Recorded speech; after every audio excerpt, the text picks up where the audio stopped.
नाज़रीन, हैदराबाद में मौजूदा दौर जे सदाबहार कवि एहसास मीरल ऐं संदसि किताबनि सां रिहाण रचाई वई, जंहिंमें सिंध जे नामियारनि लेखकनि, शाइरनि ऐं अदीबनि एहसास मीरल जी कविताउनि खे साराहियो। SS न्यूज़ जी ब्यूरो चीफ ग़ुलाम मुस्तफ़ा सोलंकी मूजिबि ओडेरो लाल स्टेशन ऐं काज़ी अहमद जी ॾात धणियुनि पारां सिंधी ॿोलीअ जे बाख़्तियार इदारे जे नबी बख्श बलोच हाल में कोठायल तक़रीब खे शाइर अली दोस्त आजिज़, कहाणीकार ग़ुलाम नबी सुमरो, सिंधी अदबी संगत जे सेक्रेटरी जनरल अहमद सोलंकी, महमूद मुग़ल, आशिक़ खालाई, अमीन उडेराई ऐं ॿियनि ख़िताब कंदे चयो आहे त सिंध में केतिरा ई ज़रख़े ज़हन पैदा थिया आहिनि, जिन में हिकु ज़रख़े ज़हन एहसास मीरल बि आहे, जंहिं नंढी उमिरि में ई केतिरा ई किताब ॾेई अदब जे आबियारी कई आहे, जंहिं ते खेसि मञता मिली रही आहे। एहसास मीरल जी शाइरी जेका आहे आम,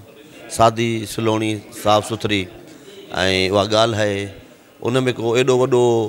सिंध जो तफ़कुर चइजे या अहिड़ो को वॾो तदब्बर चइजे, उहो आहे कोन। उन में उहे सभु शयूं आहिनि जेके एहसास जूं हूंदियूं आहिनि, जेके सच जूं आहिनि, जेके सचाई जूं आहिनि, जेके फ़ौरी तौर ते माण्हू ॿुधे ऐं उन खां लुत्फ़ अंदोज़ थिए ऐं उते उहो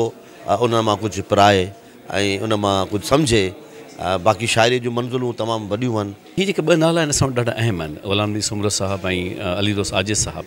इहे असांजा दोस्त, हालांकि इन्हनि तमामु वॾो पौधो कयल आहे ऐं इन स्टेज ते ठहनि बि था, त असां हिकिड़ी शौरी कोशिशि कईसीं त असांजे प्रोग्राम में इहे असांजा मोज़िज़ महिमान साण हुजनि। ऐं ॿियो लगातार महिनत कई आहे एहसास मीरल, त असां सीनियर्स खे, छाकाणि त हाणे असां कुराड़ा थी आहियूं, असां सभिनी खे खपे त पंहिंजे नए नसुल खे अॻिते वधायूं, उन्हनि जी पज़ीराई कयूं, उन्हनि खे हिते विहारियूं ऐं उन्हनि खे अलाह साईं हयाती ॾींदो, पर उन्हनि खे हयातीअ में ई उहो मर्तबो पेश कजे जेको डिज़र्व कनि था। मुंहिंजे ख़्याल में मुंहिंजो हिकिड़ो शेर आहे त मूं सिंधू जल जी सुर्क भरी मन सोच अखियूं थियूं अलमासी,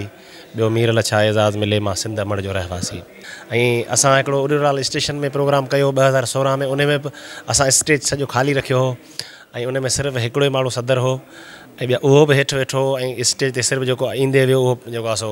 पढ़ंदे वियो। असां वरी हींअर ही उन रवायत खे बरक़रार रखंदे 2 महिमान रखिया आहिनि ऐं ॿिया सभु असांजा जेके आहिनि उहे सभु ख़ासि महिमान आहिनि, इन लाइ त जेके जिथां जिथां बि अचनि था,